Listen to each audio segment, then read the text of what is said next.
Welcome to this explainer. I am so pumped to get into today's topic with you. We are jumping right into the incredibly high stakes, super secretive world of simulated cyber attacks. If you've ever found yourself wondering how the biggest institutions on the planet actually prepare for those worst-case digital scenarios, well, you are definitely in the right place. We're going to break down some really fascinating source materials that pull back the curtain on exactly how these massive cyber war games are orchestrated. So think about this for a second. How do financial institutions, banks, that are holding billions of dollars and incredibly sensitive data, how do they survive catastrophic cyber attacks without actually getting breached first to learn those tough lessons? It's the ultimate what-if scenario. I mean, you literally can't just sit around and wait for a highly sophisticated adversary to hit your critical functions just to find out if your defenses work. You have to test them safely, but it still has to be incredibly realistic. Section 1.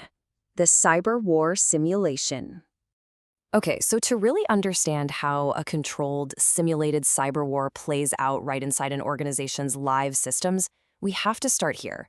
The industry calls this adversarial attack simulation exercises, or AASE, but let's be real, you'll almost always hear it called by its much cooler name, red teaming. And just to be clear, these are not your everyday standard vulnerability scans. No, these are strictly sanctioned, meticulously planned, and highly risk-managed assessments. They simulate a full end-to-end cycle of a cyber attack, replicating the exact tactics, techniques, and procedures used by actual real-world adversaries. And this sets up a totally wild dynamic at the heart of these exercises. On one side, you've got the red team. These are the offensive attackers, the ones pretending to be the bad guys. On the other side, you have the blue team, the defensive operators who make up the internal security staff. But here is the real kicker. The blue team is completely in the dark. They have absolutely no idea a test is happening. They are operating on live infrastructure, treating every single alarm as a genuine, imminent threat. It is an incredibly intense, strictly adversarial setup. Section 2. Executing the red team. So, how exactly do these covert ops actually go down?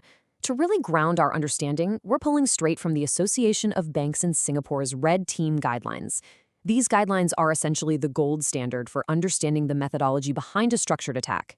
They outline step-by-step how a red team needs to map out and execute an operation to truly stress test an organization. Let's track how this builds across a typical timeline, almost like a digital heist.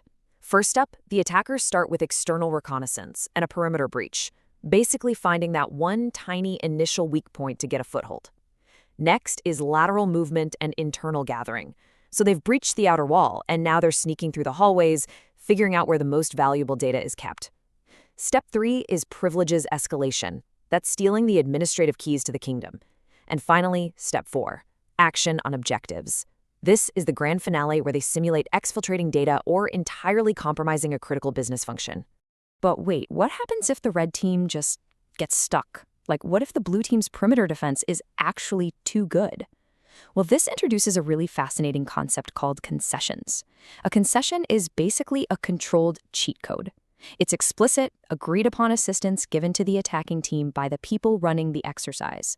For example, if a specific firewall is just totally undefeated, the directors might temporarily bypass it for the attackers.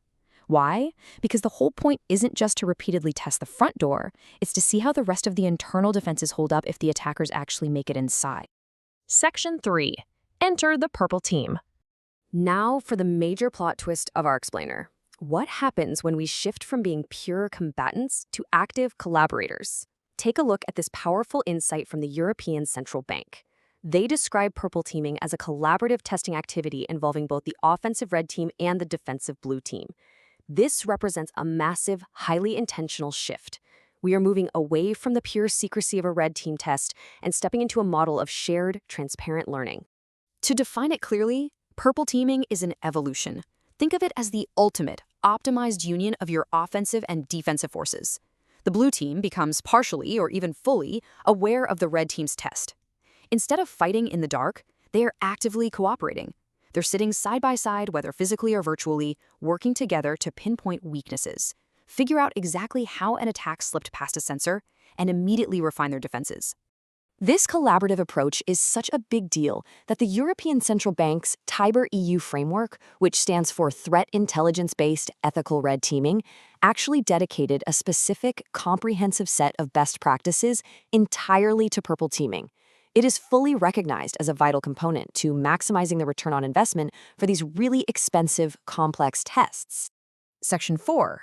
Testing phase adjustments. But timing is literally everything here. When exactly do you pull the curtain back and bring these teams together? Notice the stark contrast we have here. It shows how purple teaming is used depending on the phase of the exercise. During the active testing phase, introducing purple teaming is considered a last resort. It's a pragmatic intervention just to save the test from ending early. But during the closure phase, after the active war games are totally over, it is highly recommended. It becomes this incredibly exploratory and constructive tool. So, what actually constitutes a last resort during the active testing phase? According to the ECB framework, directors might break the secrecy if the blue team completely uncovers the test, which obviously ruins the element of surprise, or if there's a sudden, high risk of taking down live critical systems. Imagine if a parallel, real-world cyber attack hits at the exact same time. You'd immediately need transparency to separate the test from the actual threat. And finally, if the blue team is so alarmed they start calling external police or intelligence agencies, yeah, you have to halt the secrecy and introduce purple teaming to de-escalate that immediately. This leads us to a really brilliant method for handling those roadblocks without ruining the entire simulation. It's called catch and release. Say the blue team repeatedly detects and blocks the red team in the final stages, and the attackers are just completely stalled out. Instead of ending the test, the directors reveal just a tiny part of it to the blue team. They ask the defenders to release an isolated machine or unblock one specific account. It acts like a pressure valve, allowing the stalled attackers to continue testing the deeper network while keeping the rest of the simulation's cover completely intact. Section 5. Maximizing cyber resilience.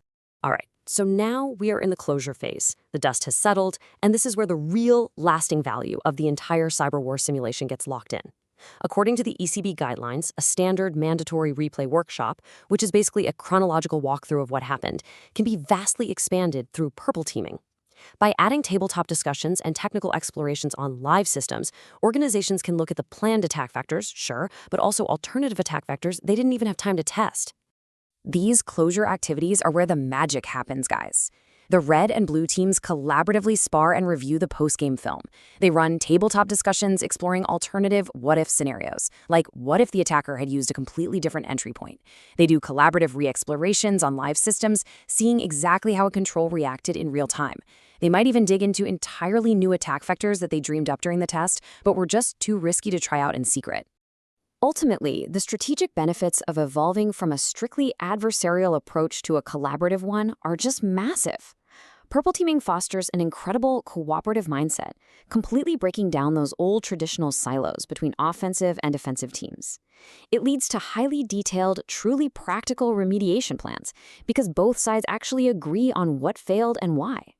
It directly improves detection capabilities, and it ensures a genuinely comprehensive return on investment for the whole organization. Which leaves us with one final and absolutely crucial question for you to chew on. Is your organization actually ready to turn its cyber combatants into collaborative defenders? Because in today's landscape, finding your flaws in secret, that's great, but fixing them together, that is what actually creates true cyber resilience. Thanks so much for hanging out with me for this explainer today. Keep exploring, keep questioning, and definitely keep those defenses strong.